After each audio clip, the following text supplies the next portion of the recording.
오늘 야고보서 12번째 시간이고요. 시련을 돌파하게 하는 힘이 있습니다. 그것이 믿음입니다.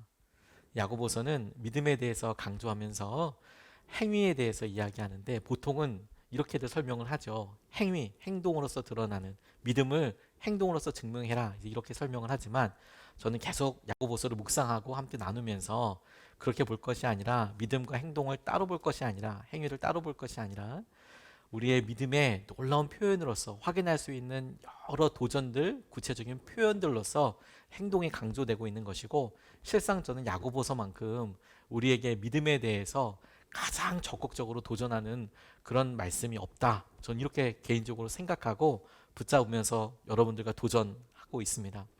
오늘 그 12번째 시간으로 믿음에 우리가 중요한 여러 부분들이 있을 텐데 지혜에 관련돼서 좀 살펴보고 싶습니다. 우리가 무언가 부족하고 어려우면 지혜를 간절히 구하게 되죠. 어려울 때 어려운 상황에서 어려운 상황만 볼 게 아니라 이런 일들이 전화위복이 되기도 하지 않습니까? 어떤 결정을 내리고 어떤 사람을 만나게 되고 어떤 말을 하게 되고 이런 것들 통해서 오히려 그 어려움을 통해서만 접근할 수 있는 어떤 환경들이나 믿음의 고백들이 있을 수 있겠지요. 그래서 더더욱 지혜에 대해서 간절히 구하게 돼요. 주님께서 지혜를 주셔서 우리의 재정적인 결정뿐만 아니라 우리 가정에서도 지혜로운 엄마가 되기를 원하고 지혜로운 아버지가 되기를 원하지요. 뿐만 아니라 여러 일에 있어서도 지혜롭게 하게 되기를 원합니다. 정작 그런데 우리가 그 지혜에 대해서 제대로 이해하고 있는지 오늘 야고보서가 주목하고 있는 지혜에 대해서 살펴보게 될 텐데 여러분 도토리를 다 아시지요? 도토리는 아주 작아서 그래서 이게 뭐 어디다 쓰는 물건인 것 싶기도 하지만 그 도토리를 처음 보는 아이들이 도토리의 모습을 보고 커다란 참나무, 상수리 나무를 떠올리는 것은 거의 불가능에 가깝습니다. 참나무의 씨앗, 상수리 나무의 씨앗, 참나무랑 상수리 나무가 똑같은 나무인데요. 그 열매를 도토리라고 하는데 실제로 도토리는 아주 작고 볼품없지요. 그런데 그 나무가 되고 수십 년이 지나고 나면 엄청난 큰 나무들이 되죠. 그래서 그 씨앗을 보고 그 완성된 열매 혹은 모습을 보는 것이 쉽지가 않아요. 생각보다. 우리에게 그런 일들이 참 많은데요. 예를 들어서 우리의 성경에서 제일 지혜롭고 유명한 왕으로 솔로몬을 들 수 있죠. 그가 두 명의 여인이 찾아와서 내 아들이다. 주군이가 너의 아들이다. 이렇게 서로 이야기할 때 솔로몬이 기가 막힌 재판을 하지요. 그래서 여러 이스라엘 사람들에게뿐만 아니라 주위에 있는 여러 나라들에도 솔로몬의 재판을 통해서 정말 지혜로운 왕이었다라고 인정되지 않습니까? 그런 지혜로운 모습, 판단의 모습을 생각하지만 그 원인, 씨앗처럼 태동했던 모습들을 보면 그런 지혜를 얻기 위해서 솔로몬이 1000번이 넘는 예배 제사를 드리고 뿐만 아니라 그런 간구와 기도를 통해 하나님께서 솔로몬의 간구를 흡족하고 합당하게 여기셔서 그에게 지혜를 허락하여 주신 것을 그가 완성된 재판을 하고 드러나는 탁월함을 통해서 상상하는 것이 쉽지가 않아요. 그 처음에 심겨진 바가 무엇이냐, 어떻게 시작했느냐를 보게 되는 것이 중요하죠. 성경에서 지혜는 온전한 하나님의 뜻을 아는 것에서부터 시작을 합니다. 그리고 선과 악을 분별하는 능력을 말하고 지혜롭게 행하다라는 것은 하나님의 뜻을 분별하고 그분의 때를 기다리고 그분의 말씀에 순종한다는 의미예요. 지혜를 구하는 기도는 곧 하나님의 지혜에 자기 자신을 완전히 맡기겠다라는 의지의 표현이고 당장을 이해하지 못하도 지금은 이해하지 못하도 때로는 수긍할 수 없어도 내 현실을 이미 잘 알고 계시는 하나님의 성품과 하나님께서 갖고 계신 그 선하신 성품과 상관없이 너무도 힘들어 보이고 양립할 수 없을 것 같은 고난과 어려움 가운데에서도 하나님께서 선하게 이끌어 주실 거야. 그래서 그런 믿음 때문에 현실을 받아들이고 그 신비와 더불어서 질문을 하면서라도 끝까지 더불어 살겠다고 결심하는 태도가 지혜입니다. 근데 대부분은 그 지혜를 우리는 어떤 성과의 탁월함으로만 생각을 하지요. 오늘 이 본문 말씀의 야고보가 우리에게 야고보서를 통해서 도전할 때 우리가 지혜를 주십시오. 우리가 이러이러한 지혜가 있어야겠습니다. 라고 이야기할 때 믿음에서 관점에서 보는 지혜에 전혀 다른 아주 놀라운 기준 한 가지를 우리에게 이야기합니다. 지혜인지 아닌지를 알아볼 수 있는 중요한 기준 한 가지로 온유함에 대해서 이야기하고 있어요. 13절 말씀을 보면 이렇게 나와 있습니다. 여러분 가운데서 지혜 있고 이해력 있는 사람이 누구입니까? 그러한 사람은 착한 행동을 하여 그의 행실을 나타내 보이십시오. 그 일은 지혜에서 오는 온유함으로 행하는 것이어야 할 것입니다. 지혜에서 오는 온유함으로 행하는 것이어야 할 것입니다. 라고 그렇게 이야기합니다. 우리 생각에는 지혜 있고 이해력 있는 사람들을 평가할 때 저 사람 참 지혜로워라고 이야기할 때 그 사람이 하는 어떤 행동에 탁월한 성과를 가지고 판단하기를 원해요. 사업을 하는 사람이면 지혜롭게 판단해서 사업이 확장되고 그런 결과들을 다 알 수 있고, 그래서 누군가도 다 알 수 있어서 부러워할 만한 상황을 보고 지혜롭다. 아이들을 키울 때에도 지혜로운 결정과 상황들을 보고 지혜롭다. 어떤 결과, 차이를 보고 지혜라고 이야기하죠.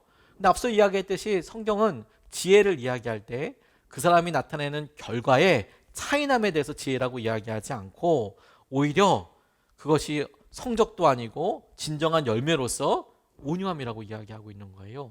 온유함이다. 지혜를 심으면 온유함이 난다는 거예요. 지혜를 심으면 그것이 온유함이 나타나게 된다. 이건 우리에게 참 중요합니다. 왜냐하면 어떤 나무인지 어떤 씨앗인지 모를 수 있죠. 심어보면 알잖아요. 이게 배추 씨인지 이게 무슨 고추 씨인지 모를 수 있죠. 모를 수 있죠. 시골에서 자라지 않으면. 확실하게 알 수 있는 방법은 뭐냐면 심어보면 되잖아요. 심어봐서 뭐 열매 맺는지 보면 이거 고추 씨였네. 이게 뭐였네 알 수 있게 되죠. 똑같이 지혜를 놓고 너희들이 판단할 때 그게 지혜인지 아닌지 뭘 보면 되냐면 온유함을 보면 된다라고 이야기하는 것과 똑같습니다. 혼자 맡겨두면 잘하는 사람 있어요. 잘하죠. 주로 그런 사람들은 혼자서 일하는 것을 선호합니다. 왜냐하면 진짜 능력이 있고 탁월하기 때문에 다른 사람들한테 맡기는 것보다 본인이 하는 것이 훨씬 더 나은 경우들이 많기 때문에 이미 경험적으로도 그렇고 여러 상황에서 그런 일들을 많이 경험한 분들이 계세요.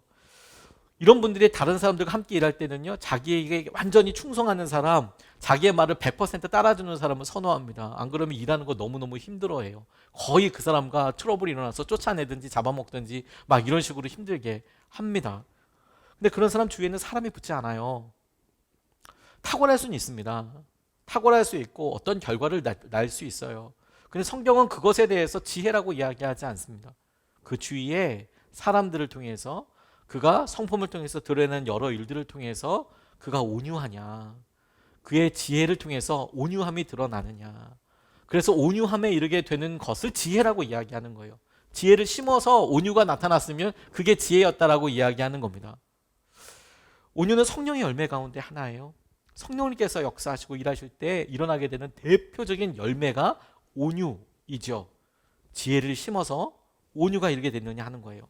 주님을 온전히 따르기로 결단한 사람들에게 나타나게 되는 성품이기도 합니다. 오늘 주일학교 선생님이 나는 죽고 예수로 사는 것에 대해서, 옛 성품에 대해서 설명을 해야 했답니다. 이게 참 쉽지가 않잖아요. 옛 성품에 대해서 우리가 다 죽었고 우리 안에서 새로운 믿음으로 사는 것에 대해서 도전을 하는데, 문제는 이 설명을 듣는 사람이 애들이라는 거예요. 애들. 그러니까 이게 어른들한테도 우리가 거룩한 성품을 가지고 어떻게 살아야 하는지 쉽지 않은데 하나님의 뜻을 따라서 살도록 도전하는 그 일에 이 선생님이 기가 막히게 이렇게 표현했답니다. 어린이 여러분 예수님을 믿는 사람들 마음속에는 두 사람이 살고 있어요. 두 사람이. 한 사람은 아담이고요, 한 사람은 예수님이에요. 때때로 어려움이, 시험이 우리 마음 문에 와서 두드려요. 그렇게 두드릴 때 이때 아담이 나가서 대답을 하면 큰일 나요. 우리 안에 살고 있는 아담이 짠 나타나서 대답을 하면 큰일 나요. 그러면 죄를 범해요. 그렇지만 예수님이 나가셔서 대답하면 꼭 이기게 돼요. 우리 안에 살고 있는 사람 두 사람, 아담과 그리고 예수님. 우리 안에 아담이 가서 만나면 큰일 나고 예수님이 가서 만나면 꼭 승리하게 될 거다. 저 기가 막힌 설명이라는 생각을 하게 됐어요. 지혜는 우리의 삶에서 탁월함의 결과를 나기 위한 어떠함이 아니고 우리 삶의 태도와 관련된 거예요. 우리 삶에 예수님이 이것을 이끌어 가시도록, 예수님께서 일을 하시도록 드러나게 되는 과정을 온유함이라고 이야기하고, 그걸 지혜라고 이야기합니다. 이런 지혜를 그래 온유함으로 결과가 있게까지 어떻게 그러면 우리가 지혜롭게 행동할 수 있을까? 구체적인 어떤 행동 방침이랄까? 구체적인 행동에 도전이 있겠다고 싶어요.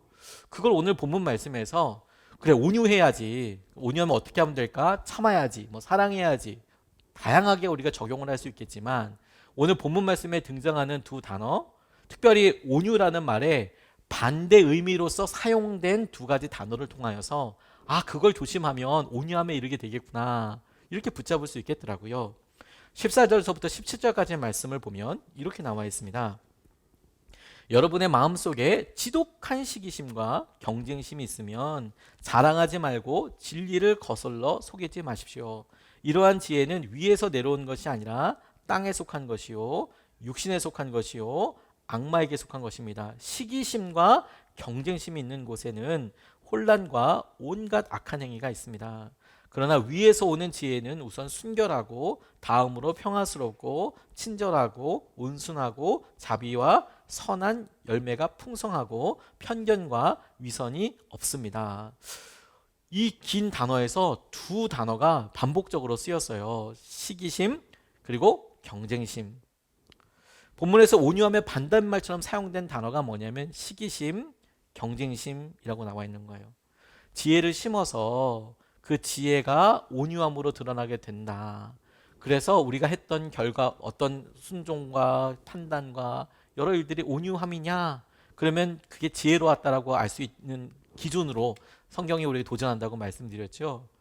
우리가 하는 행동에서 그럼 거꾸로 어떻게 우리가 구체적으로 온유한 삶을 살 것이냐? 우리 마음의 중심에 시기심이 있는가? 경쟁심에서부터 시작되는지를 보면 그것 없이 거두게 되는 열매가 온유함인 거예요. 시기심과 경쟁심이 그걸 경계해야 하는 거예요. 위에서 내려오는 지혜와 땅에 속하고 육신에 속하고 사단에게 속한 지혜가 따로 구분돼서 이야기하고 있어요. 우리가 이야기하는 탁월함은 이런 것들이 막 섞여 있죠. 수단과 방법을 가리지 않고 우리가 원하는 어떤 목적한 바를 이루게 되는 것이 탁월함이라고 이야기하고 그런 사람이 지혜롭다라고 이야기하죠. 그래서 저희도 어느 순간에 그런 탁월함을 넌지시 바라기도 합니다. 근데 주님은 그렇게 이야기하지 않으세요? 우리에게 지혜를 이야기하시면서 그 지혜는 하늘로부터 하나님으로부터 온 지혜이기를 원하고 그 지혜가 시기심과 경쟁심과 아주 대립하는 관계라는 거예요. 시기심과 경쟁심이 있는 곳에는 혼란과 온갖 악한 행위가 따라오게 되어 있는 겁니다. 우리 마음속을 한번 생각해 보세요, 여러분. 오히려 세상에서는 이런 것들을 기본으로 하고 있지 않나요? 저는 삶 가운데 어이없게 이것을 굉장히 아프게 경험한 적이 있어요. 정말 저를 사랑해 준 사람이고 저와 한 몸이라고 한 팀이라고 할 수 있는 저희 집사람한테 제가 이런 느낌을 경험한 적이 있습니다. 제가 처음 결혼을 또 실수를 하네. 처음 결혼했다고 또 제가 2부 때도 이거 가지고 결혼 한 번밖에 안 했습니다. 처음이자 마지막 결혼을 했습니다. 네. 자, 이렇게 조심한다고 했는데도 네. 저희 집사람과 결혼하고 얼마 되지 않아서 신혼 때 청년들과 함께 수련회를 갔어요. 그래서 열심히 준비하고 기도하면서 그 프로그램들을 했습니다. 제자훈련처럼 성경으로 어떤 구체적인 대답들을 해주길 원했어요. 근데 제가 다 수련회 프로그램을 다 할 수 없으니까 저희 집사람한테 좀 맡겼어요. 저랑 저희 집사람이 젊은이 교회 청년부 활동할 때 만났거든요. 그래서 같이 그런 수련회도 하기도 하고 그리고 집사람이 뭐 공부도 하고 그러니까 그 수련회 가운데 저희 집사람이 한 순서를 맡으면 참 좋겠다. 그리고 또 제가 남자로서 이야기할 수 있는 것과 저희 집사람이 여성으로서 이야기할 수 있는 부분이 또 다른 것도 있거든요. 그래서 저희 집사람한테 부탁을 했어요. 정말 열심히 준비하더라고요. 강의도 되게 좋았습니다. 촉촉하게 저한테도 도전이 많이 됐고 너무 좋은 거예요. 청년들도 너무너무 좋아했습니다. 그런데 나중에 이런 피드백을 좀 받아봤어요. 어떠냐라고 받아봤더니 과연 저희 집사람이 강의가 너무 좋았다고 이제 이야기를 하는 거예요. 근데 그게 왜 제게 어려움이 됐냐면 아니 제가 주 강사였거든요. 제가 많은 것들을 했거든요. 집회도 제가 인도했거든요. 근데 특강 이렇게 인도했는데 청년들이 다 특강이 좋았다는 거예요. 특강이. 와, 근데 제 마음속에요? 그게 마음에 걸림이 되는 거예요. 근데 여러분 생각해 보세요. 집사람은 저랑 한 몸이잖아요. 영원한 한 팀이잖아요. 분리할 수 없잖아요. 그런데도 처음에 결혼하고 얼마 되지 않았을 때 제가 받아야 될 인정, 제가 받아야 될 평가, 그것이 은연중에 제 아내에 깔려 있는 것을 보고 제가 너무너무 깜짝 놀랐어요. 그리고 그것을 없애고 그것에 대해서 반응하는 것이 진짜 부부에 있어서 하나됨을 유지하는 데 굉장히 중요한 것이라는 것을 아주 깊이 깨닫게 됐었어요. 우리가 우리 마음속에 은연중 시기심과 경쟁심에서 오는 것들을 그냥 넌지시 하게 됩니다. 그래서 그 사람들과 만나면서 마음은 그렇지 않지만 속이면서 이야기해요. 마치 순전히 그 사람을 좋아하고 아껴주는 마음인 듯 이야기하죠. 근데 이 안에 시기심이 있고 경쟁심이 있어요.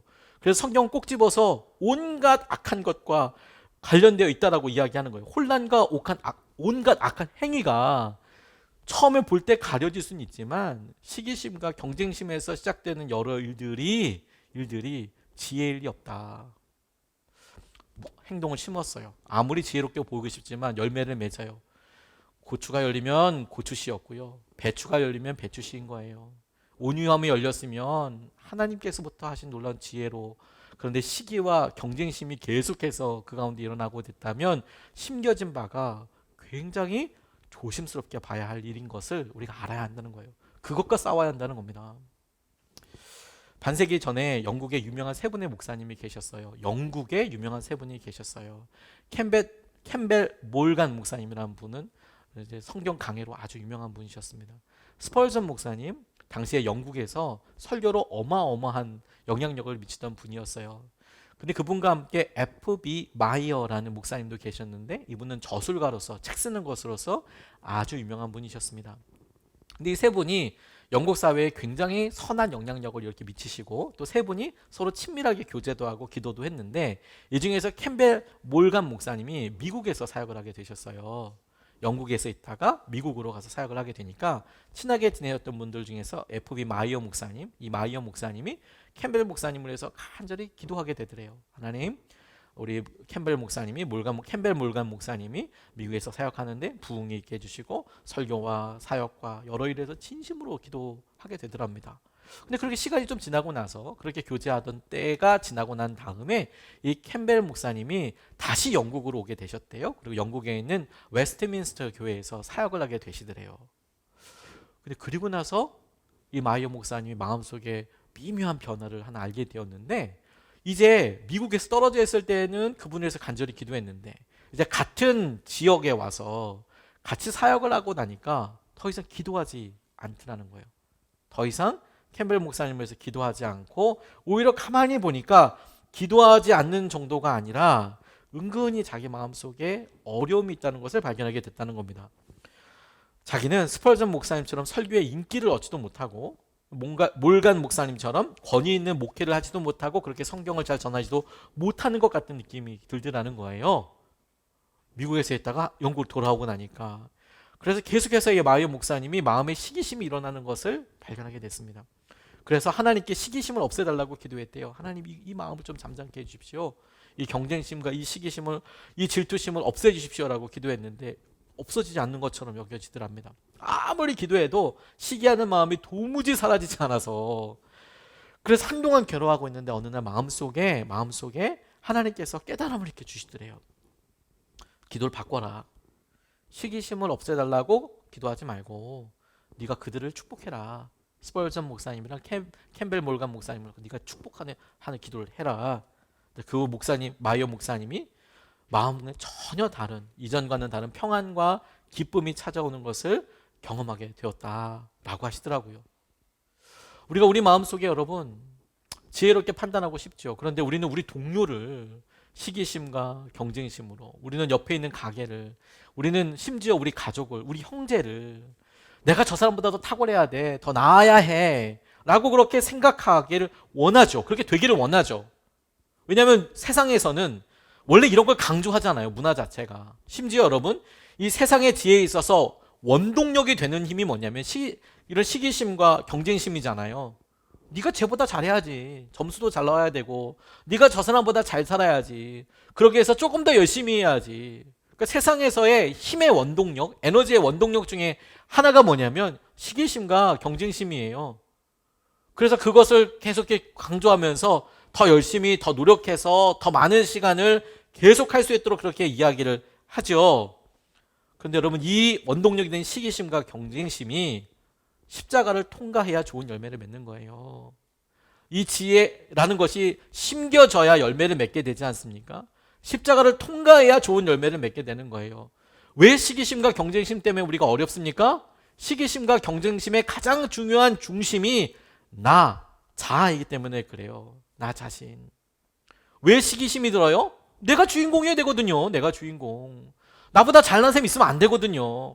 이 분야에, 이 지역에 미친 여자분은 나야. 이거 해야 되거든요. 여기 이 구역에 미친 건 나야. 이렇게 얘기를 해야 하는데 자기보다 더 이상한 사람이 있는 거예요. 더 뛰어난 사람이 있는 거죠. 그 중심에 뭐가 있다고요? 내가 주인공이고 싶어요. 왜 경쟁하게 되죠? 내가 더 많이 가져야 되거든요. 내가 중심이니까 시기심과 경쟁심이 있어요. 그래서 지금 야고보가 우리에게 보여주는 겁니다. 시기심과 경쟁심으로 드러나는 행동의 동기들이 지혜롭지 못하다.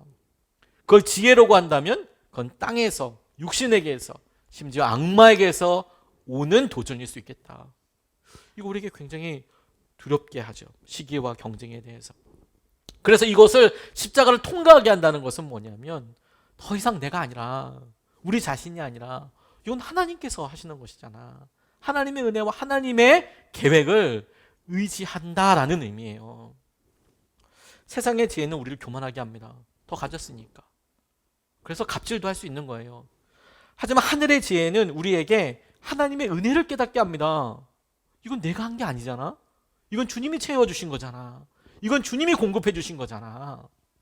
뿐만 아니라 하늘의 지혜는 우리를 겸손하게 해요. 우리가 한 게 없으니까. 하나님께서 하게 해주셨으니까. 그래서 성령님의 소리에 더 귀 기울이게 합니다. 어떤 생각을, 어떤 인도하심을, 어떤 말씀을 우리에게 도전하시고 이끌어주시는지에 대해서 고민하게 되죠.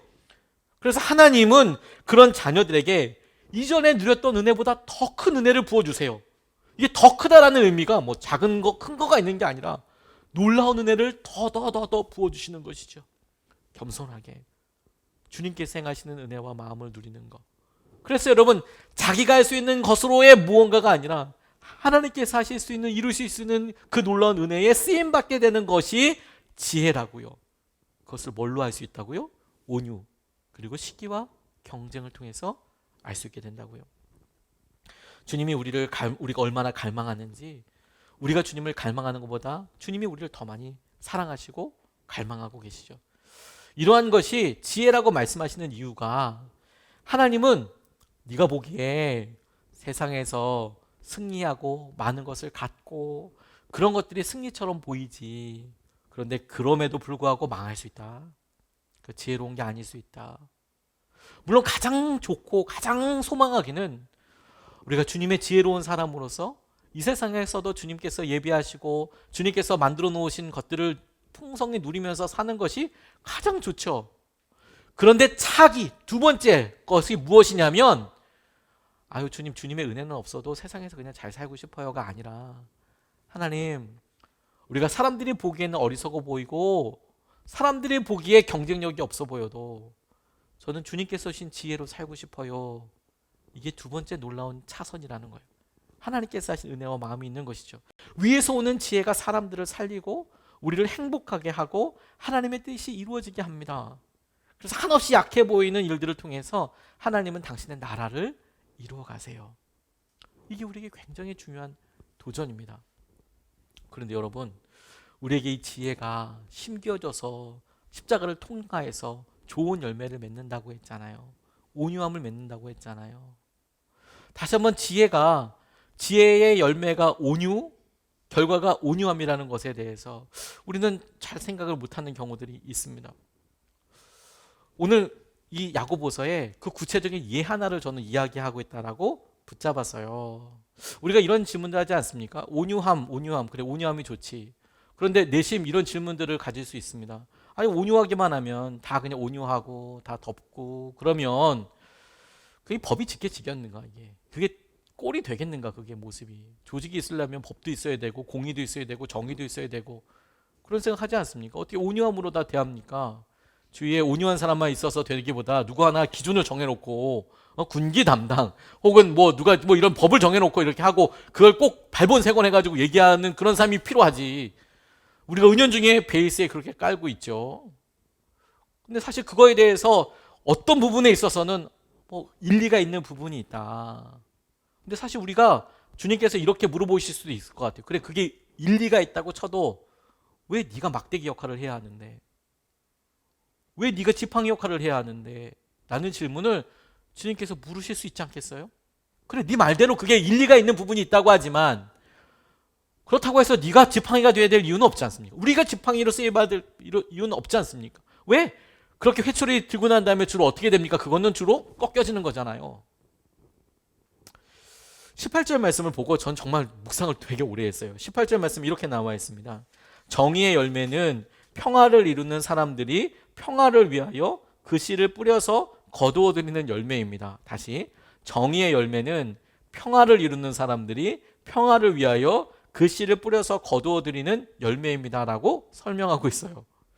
참 전 이 말씀을 처음에 읽고 아니, 지금 지혜를 이야기하시고 그 지혜의 놀라운 결과로서 온유함을 통해 시기심과 경쟁심을 넘는 이런 지혜에 대해서 이야기하다 갑자기 정의의 열매에 대해서 딱 나오고 나니까 이게 좀 끊어길 잘못했나 처음에는. 그리고 맥락을 좀 살펴보게 됐어요. 이 다음 주 주제는 또 이건 또 주제가 확 또 바뀌거든요.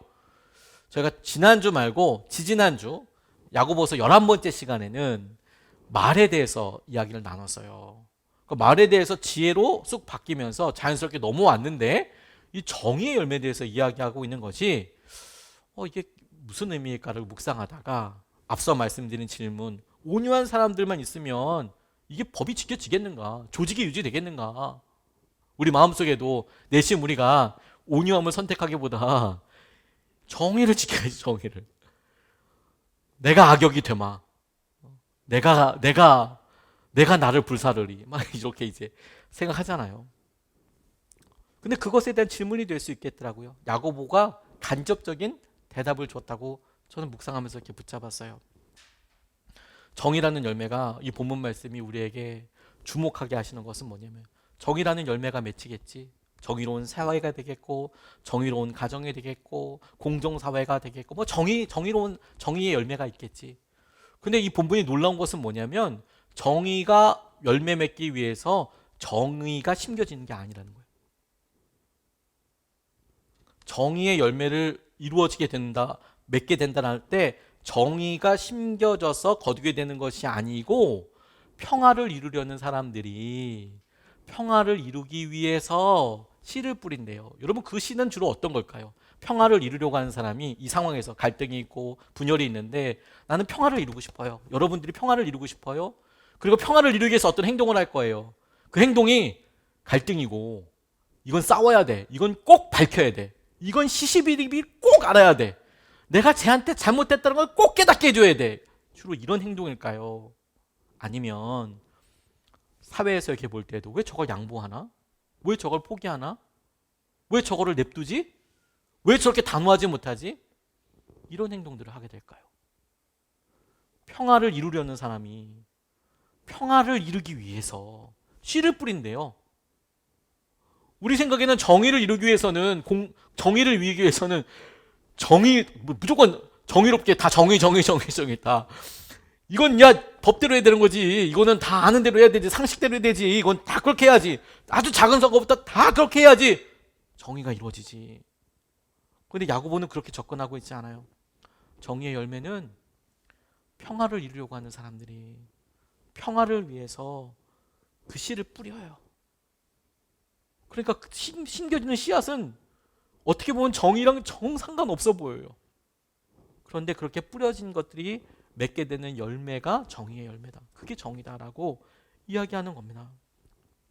둘 중 참는 사람이 있다면 정의의 사람이겠습니까? 평화의 사람이겠습니까? 협상학의 대가로 이야기하신 로저 피셔라는 사람이 있답니다. 2차 세계대전 때 이제 조종사로 참전했는데 하버드 로스쿨에 입학해서 협상학에 대해서 계속 이야기를 하고 34년 동안 협상 및 갈등 관리 분야의 전문가로 활동하면서 하버드 협상 프로젝트에 어떤 기반을 세웠던 사람이랍니다. 여러 국제 결의안, 평화 결의안, 뭐 인질 협상 외교 뭐 이런 거에 대해서 굉장히 많은 자문을 하기도 하고 참여했던 사람이라고 이야기합니다. 이분이 특별히 1970년대, 80년대 핵 전쟁 위협이 커지면서 흥미로운 개념 하나를 이야기했어요. 요즘 러시아 때문에 이것이 다시 한번 이슈화되고 있지만 70년대, 80년대, 뭐 90년대까지 여러분 서방과 이쪽 동구권이 군비 경쟁하지 않았습니까? 소련이, 구소련이. 그 군비 경쟁의 핵심이 뭐였습니까? 핵전쟁이죠, 핵전쟁. 그래서 얼마나 멀리 날아가고 그거 한 방이 얼마나 많이 파괴하느냐가, 그런 폭탄을 몇 개 갖고 있느냐가 그 나라의 군사력을 평가하는 기준이었던 때가 있었습니다. 멀지 않았어요. 그렇게 오래되지 않았습니다. 그게 군사력이었던 때가 있었어요. 그래서 핵무기를 갖고 있어야 그래도 좀 세상에서, 세계에서 좀 이야기 좀 한다, 이렇게 이야기 되었죠. 그런데 그렇게 보니까 이제 갈등 같은 게 하나 있었어요. 뭐냐면 실제로 이 버튼 누르는 사람들은 결정권자잖아요. 대통령들. 핵가방 같은 거 들고 다니지 않습니까? 미국 대통령이 우리나라에 오면 옆에 어떤 분이 이렇게 큰 무거워 보이는 가방을 들고 졸졸졸졸 따라다니지 않습니까? 그거 짜장면 가방이 아니라 핵가방이에요. 핵가방. 그래서 그거 열면 인공위성이랑 연결돼서 거기서 암호를 넣고 버튼을 누르면 날아가는 겁니다. 그게 저기 태평양 깊숙한 곳에 있는 잠수함에서 날아갈 수도 있고요, 본토에서 날아갈 수도 있고요, 뭐 그런 거죠. 그래서 이렇게 철가방 같은 거, 짜장면 가방 같은 거 이렇게 하나 들고 다녀요. 색깔은 까만색이지만 핵가방이거든요. 근데 그거 보니까 이 로저 피셔라는 사람이 핵전쟁 방지할 수 있는 방법이 뭐 있을까, 그런 아이디어로 뭘 얘기했냐면, 현지 대통령이 이거 버튼 한번 누르면 수백만 명을 죽일 수 있는 그런 무기를 사용할 수 있는데, 암호를 게시하는 데 있어서 접근할 수 있는 권한이 있고 그 암호를 대통령만 알고 있고 눌러야 할 수 있는데, 실제로 이 대통령은 막상 그 폭탄이 떨어지는 곳에 수천 킬로미터 떨어져 있는 거예요.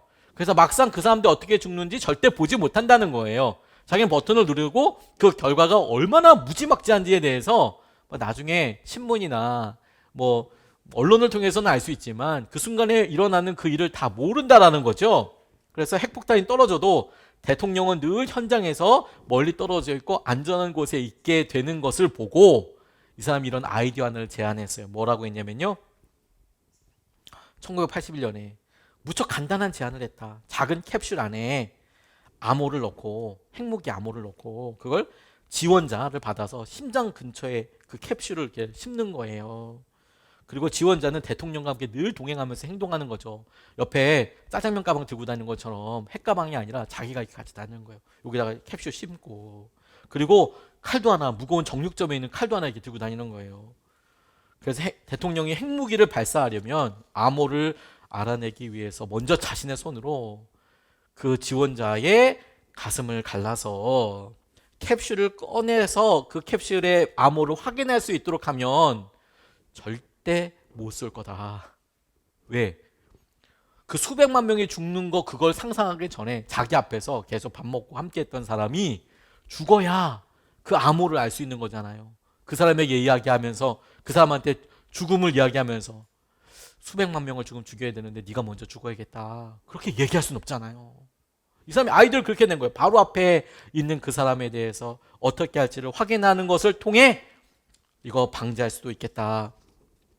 여러분, 우리가 평화에 대해서 이야기하고 우리가 우리 삶의 정의에 대해서 이야기할 때 지혜는 온유함으로 드러난다고 했잖아요. 그게 뭐 엄청나게 커다란 게 아닙니다. 바로 앞에 있는 한 사람에게 행동하는 것이 중요한 평화를 이루는 결과가 되는 거예요. 온유함은요, 많은 사람들을 향한 태도가 아닙니다. 온유함은 내 앞에 있는 사람, 우리와 함께하고 있는 남편과 아내와 자녀와 지금 나와 이야기하고 있는 바로 그 사람과 관련된 태도예요. 온유함은 어떤 프로파간다처럼 어떤 당리 정책 이런 게 아닙니다. 온유함은 한 사람을 진심으로 대하는 태도예요. 정의는 모든 사람이 다 인격적으로 떠나서 막 다 결정하고 이런 것처럼 느껴지잖아요. 근데 그런 사회가 꼭 필요하고 우리가 반드시 누려야 될 상황이지만 그 길로 가는 길은 많은 사람들이 평화를 위해서 평화를 이루기 위해 뿌리는 씨앗, 온유함으로 얻게 되는 거예요. 저는 이게 너무너무 중요하다고 싶어요. 왜 중요하냐면 여러분, 예수님께서 우리에게 하신 일이 그 일이거든요. 예수님께서 하나님과 원수된 우리를 어떻게 해결하실까? 예수 그리스도께서 친히 십자가에 오르셨어요. 그래서 하나님과 원수된 우리 사이에 막힌 담을 허셨어요. 십자가로 말미암아 우리의 죄된 허물이 벗겨졌습니다. 믿는 사람들에게, 가능성조차 없었던 우리에게 예수 그리스도의 십자가를 통해서 이것이 하나님께서 주신 놀라운 은혜로 나아갈 수 있는 길이 마침내 열렸습니다. 예수님께서 십자가 지셨는데 여러분 생각해 보세요. 이 세상을 바꾸기 위해서 정의를 구하기 위해서 전쟁을 해야 된다, 싸워야 한다, 너희들 투쟁해야 된다 이렇게 이야기한 게 아니라 정작 예수님은 아무 말씀 안 하시고 평화를 이루는 사람이, 이루기 원하는 사람이 평화를 위해서 그 씨앗을 던지신 것이 당신께서 그냥 아무 말 안 하시고 십자가에서 돌아가신 거였어요. 그런데 놀라운 것은 하나님께서 예수님의 십자가를 통해서 그 이루어지신 것을 당신의 지혜라고 말씀하시는 거예요. 하나님의 지혜라. 하나님께서 이 땅의 모든 것을 회복시키기 위한 하나님의 놀라운 계획이자 지혜라. 평화를 이루는 사람들이 평화를 위해서 심은 것들이 열매 맺게 될 때 이루어지는 게 정의라고요. 지혜가 거기에 맞닿아 있는 거예요. 온유함은 그런 정의로운 사회뿐만 아니라 우리의 삶에 주님께서 주신 것들을 하나님의 크기만큼 하나님의 계획대로 하나님의 통로를 통해서 누리게 되는 주님께서 주신 놀라운 지혜 자체예요. 온유함은. 1960년에 루비 브리지스라는 아이가 있었습니다. 흑인 최초로 백인들만 다니는 학교에 다니게 됐어요. 당시만 해도 1960년대만 해도 인종차별이 극도로 심했거든요. 당시에 그런 인종차별을 없게 하자 이런 운동들이 있었지만 여전히 인종차별이 말도 못하게 심할 때였습니다. 노예제도가 없어진 지 그렇게 많이 되지 않았어요. 생각보다 링컨이 아주 몇백 년 전에 살았던 사람이 아닙니다. 링컨이 생각보다 가까이 살았던 사람인 것을 찾아보면 깜짝 놀라실 거예요. 그 말은 이 흑인들이 미국에서 사는 아프리칸 아메리칸들이 자유를 얻게 된 지 얼마 안 됐다는 얘기예요. 그 1960년대 그런 구체적인 일이 일어났을 때 백인들만 다니는 학교가 있었고요. 흑인들만 다니는 학교가 있었어요. 당연히 시설과 여러 상황들이 차이가 많이 났죠. 차별이 많이 있었습니다. 그래서 흑백 통합 교육을 이제 실시하게 된 거예요. 그래서 그 중에 백인들만 다니는 학교, 초등학교 두 군데에 흑인 학생들을 이렇게 입학시키기로 한 거예요. 4명. 처음에 반발도 있으니까 4명을 그렇게 하기로 했대요. 근데 너무 안타까운 것은 이렇게 4명을 두 학교에 보냈으면 둘을 보내든지 아니면 넷을 한꺼번에 보내든지 그러면 좋잖아요. 근데 이게 셋 하나로 갈라진 거예요. 셋 하나로. 이 루비만 혼자 가게 된 거예요. 참 근데 거기 백인 학교니까요. 그 흑인으로서는 걔 혼자밖에 없는 거예요. 혼자밖에. 얼마나 참 어렵겠습니까? 그리고 여러분 6살짜리 애는 그냥 애예요. 애. 뭘 해도 예쁜 애 아닙니까? 6살짜리 애가 무슨 전투력이 있겠어요. 그냥 예쁜 애죠. 애 그냥. 아가 그냥. 걸어다니는 그냥 인형이죠. 인형. 근데 이 아이가 루이지애나주의 윌리엄 프란츠 초등학교에 가게 된 거예요. 자, 그런데 진짜 어른들이 더 얄궂고 더 못했어요. 이 아이가 첫 번째로 등교하는 날이요. 몇백 명의 시위자들이 밖에 모여 있더래요. 시위자들이. 그 누구였을까요? 학부모들이었겠죠. 뭐 학부모들. 우리 애들이랑 저 이렇게 흑인 애랑 같이 공부 못 시킨다고. 혹은 그런 관련된 사람들이 와서 이제 막 시위를 하는 거죠. 근데 여러분 애가 혼자 갔는데 걔가 무슨 힘이 있어요. 그걸 몇백 명의 어른들이 와가지고 그게 할 짓이 아니잖아요. 근데 그런 짓을 했다고요. 미국에서도. 그러니까 몇백 명의 시위자들이 밖에 모여가지고 이 사람들이 퍼포먼스 같은 걸 하는데 관에다가 흑인 인형을 막 넣고 그랬어요. 애 앞에서 진짜 막 말도 안 되는 일 하는 거죠. 그리고 막 애 앞에서 흑인 인형을 갖다 관 안에다 넣고 막 가기도 하고 루비 애가 지나가는데 침을 뱉고 욕을 하고 그녀의 죽이겠다 말겠다 막 이렇게 얘기하는 거예요. 와 이게 뭐 가당키나 한 일입니까? 여러분 우리 아이들을 한번 생각해 보세요. 우리 초등학교 들어가는 아이가 그냥 생판 모르는 아저씨가 그냥 지나가다 담배 피고 있다가 야 인마 너 일로 와봐 이렇게만 얘기해도 애들 울 거예요. 모르는 아저씨가 그렇게 불러도 엄청 겁나잖아요. 사실 저는 제가 어른인데도 그렇게 부르면 무서운데 겁나잖아요. 근데 애가 뭐 어떻게 하겠어요. 근데 막 욕을 하고 침을 뱉고 막 저 뭐 죽인다 살린다 막 이런 얘기를 하는 거예요. 수백 명의 백인 어른들이. 그러니까 루비가 이 고통을 잘 감당할 수 있도록 로버트 콜스라는 의사를 붙여줬대요. 너 힘들고 어려운 일 있으면 이 의사분한테 좀 상담하고 얘기 좀 해라. 그러니까 이 로버트 콜스가 이 아이를 이제 잘 감당할 수 있도록 이거 잘 어쨌든 이걸 돌파해야 되니까 그래서 모든 상황을 이렇게 보는데 너무 이 루비가 잘 지내고 있는 거예요. 상황을 잘 보내고 있는 거예요. 이해가 되지 않더래요. 왜냐면 애가 그런 상황에 있으니까 겁도 나고 위축도 되고 그것 때문에 행동에 불균형이 일어날 일이 거의 100%죠. 다 나를 미워해. 다 날 싫어해. 그럼 나 어떻게 해야 되죠? 어린아이가 표출할 수 있는 방법이 없으니까 때로는 욕으로 때로는 어떤 폭력적인 일들로 애가 그렇지 않더라도 그렇게 스트레스를 받으면 어떻게 이게 팍 나올지 모르죠. 근데 내가 너무 잘하는 거야 애가. 화도 안 내고 슬퍼하지도 않고 우울해하지도 않고 그러니까 오히려 이 찰스 콜스라는 의사가 더 이해가 안 가는 거예요. 얘가 어떻게 이렇게 하지? 근데 어느 날 아침에 루비의 선생님이 이 루비가 자신들에게 저주를 퍼붓는 성난 궁중 앞에 잠깐 이렇게 멈춰 서더래요. 그리고 입술이 이렇게 움직이더래요. 뭐라 이렇게 하는 것 같더래요. 그걸 이제 담임 선생님이 본 거예요. 아, 제가 혹시 저거 표현을 못하고 저 안에서 저거 지금 뭐 썩어가나? 죽어가나? 제가 어떻게 해야 되나? 근데 뭐라고 서서 이렇게 얘기를 하니까 이 담임 선생님이 콜스 박사에게 그 이야기를 했대요. 그리고 나중에 이 루비가 이제 콜스 박사랑 만났을 때 이 의사가 물었대요. 뭘 하고 얘기했냐고. 너 그렇게 했다면서 뭐 그때 무슨 말 했니? 무슨 생각이었어? 혹시라도 마음이 어려우면 도와주고 싶어서 이렇게 물어본 거예요. 그때 이 루비가 이렇게 이야기하더래요. 그 사람들한테 말한 거 아니에요.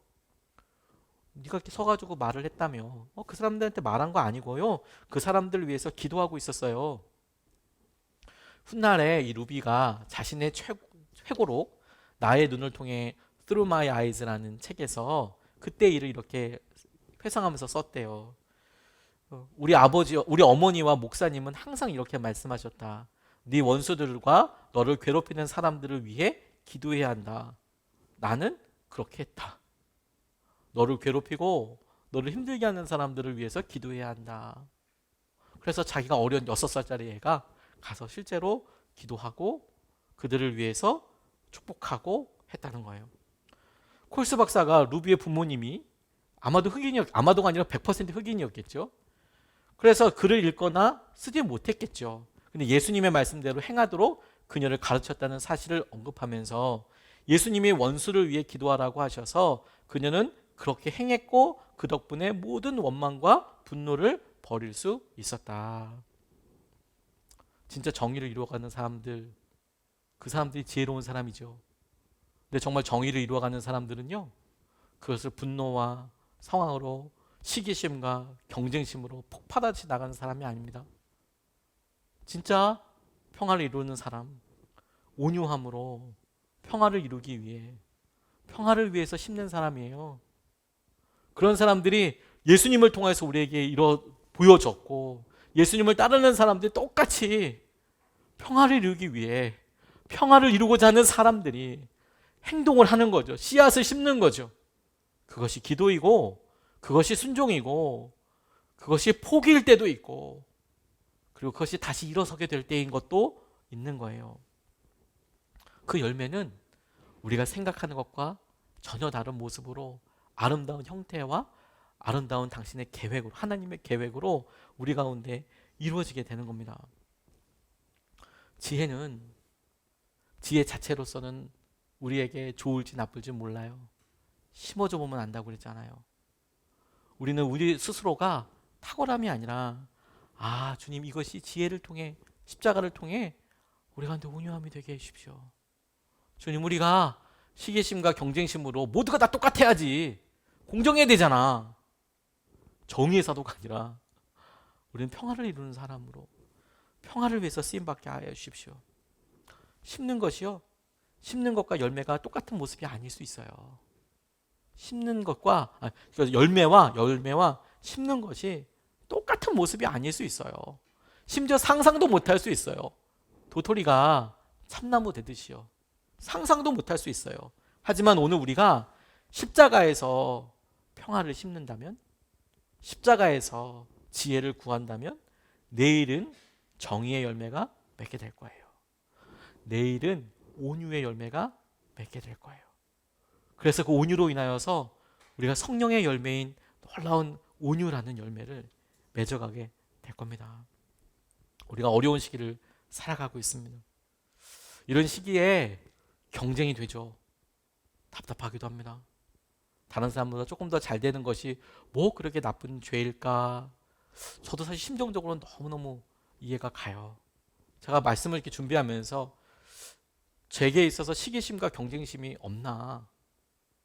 그게 제일 마지막까지 기도하면서 제 마음속에 주님께서 이렇게 다루고 싶어 하시는 거더라고요.